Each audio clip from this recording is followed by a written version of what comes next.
Champion तो India, दूसरा बार T20 world cup ICC का जीता है भारत, और होस्ट कंट्री तो यूएसए और वेस्ट इंडीज। कम से कम इतना आपको जानना है। वैश्विक शांति सूचकांक, जिसको ग्लोबल पीस इंडेक्स कहा जाता है, इस पीस इंडेक्स में हम लोग जानते हैं आइसलैंड होगा शायद, है ना, आइसलैंड। जब भी पीस इंडेक्स आएगा 23 का रे 22 का रे आइसलैंड आता है इसमें, आप देखिएगा। तो ये सब चीजें कुछ डायरेक्टली याद कर लीजिएगा। बहुत सारा इंडेक्स में हमेशा स्विट्जरलैंड ही आएगा। वर्ल्ड इंटेलेक्चुअल पावर में अमेरिका ही आएगा। तो कुछ ऐसी चीजों को ध्यान में रख लेना पड़ता है। ऐसा नहीं कि जब भी आप किताब ले, जब भी आप पढ़ेंगे तो ये चीज देखना पड़ेगा कि आपका कौन सा कॉन्स्टेंट चल रहा है, किस इंडेक्स में उस देश का पीछा कोई नहीं कर पा रहा है। वो फिर आपके लिए आसानी हो जाएगा याद करने में। आप ये चीज पे ध्यान ही नहीं देंगे कि ये तो पता नहीं अमेरिका था क्या, पहले दूसरा कोई होगा। तो कुछ कुछ इंडेक्स में फिक्स हो जाता है। जैसे ये विश्व वैश्विक शांति सूचकांक जब भी आ रहा है लगातार अभी, तो वहां पे हमारा आइसलैंड ही आ रहा है। आइसलैंड वाला इंडेक्स, स्विट्जरलैंड वाला इंडेक्स, अमेरिका वाला इंडेक्स, ये सब ध्यान रखिए। चेंज कौन, इंडेक्स किसका ज्यादा चेंज होता है, तो हमारे देश का ही चेंज होता है। कभी 40 हो जाएगा, 42 है तो 46 हो जाएगा, 105 है तो 112 हो जाएगा, 79 तो 89 हो जाएगा। भारत के साथ ऐसा ज्यादा होता है।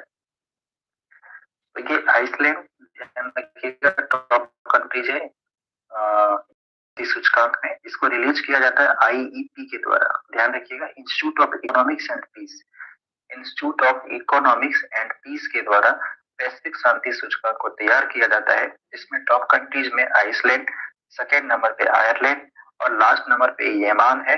और इंडिया का रैंक देख लीजिए 116 है। रैंकिंग ऑफ 3 फैक्टर इसमें जो देखा जाता है, सोशिएटल सेफ्टी और सिक्योरिटी, और ongoing domestic and international conflict, और मिलिटराइजेशन, ये सब चीजों को देख करके ये तैयार किया जाता है। फ्रेंच ओपन आ गया। फ्रेंच ओपन का इसमें सारा दे ही दिया, फ्रेंच दे दिया, विलियमटन दे दिया, ऑस्ट्रेलियन दे दिया, सब तो दे ही दिया। तो फ्रेंच ओपन 2024 पुरुष एकल का खिताब किसने जीता है? नोवाक जोकोविच, कार्लोस अल्कराज, इवान डोइंग और ऑस्टिन क्रेजिस्किक।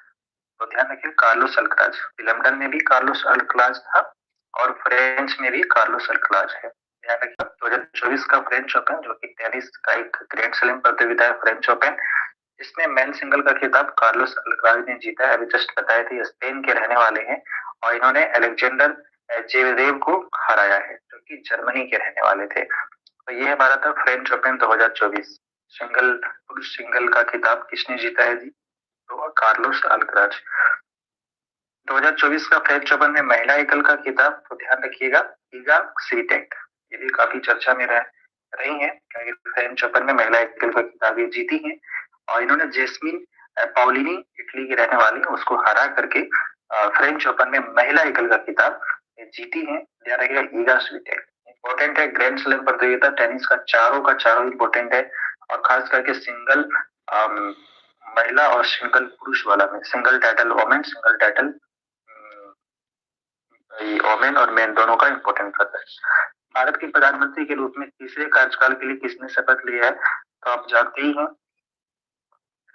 प्रधानमंत्री मोदी। 2014 से 19, 19 से 24 और अभी 24 से 29 तक।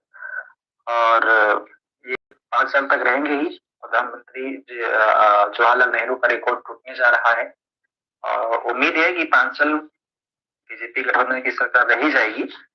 प्रधानमंत्री सबसे ज्यादा समय तक बनने वाले भविष्य में शायद ये बनने वाले हैं। तो second PM after Jawaharlal Nehru, जो 3 बार ऑन कंसेक्यूटिव जनरल इलेक्शन 2014, 2019 और 2024, यहाँ पे 29 लिख दिया है और आगे 2029 में होना है। तो हमारे देश स्वतंत्र होने के बाद पहले बार कोई पीएम लगातार तीसरी कार्यकाल के लिए प्रधानमंत्री बने हैं, प्रधानमंत्री मोदी। अबाउट पीएम के बारे में थोड़ा सा दिया गया है, तो हम जानते हैं आर्टिकल 74 का 1 में there shall be a council of ministers with a PM, जो कि काउंसिल ऑफ मिनिस्टर का हेड होता है और जो कि aid and advice to the president के लिए एक एडवाइस के रूप में ये काम करता है। और आर्टिकल 75, तो इसमें पूरे ministry, council of ministry, COM जो दिया गया, council of ministry shall be appointed by the president on the advice of the prime minister। ये भी सवाल कई बार आता है।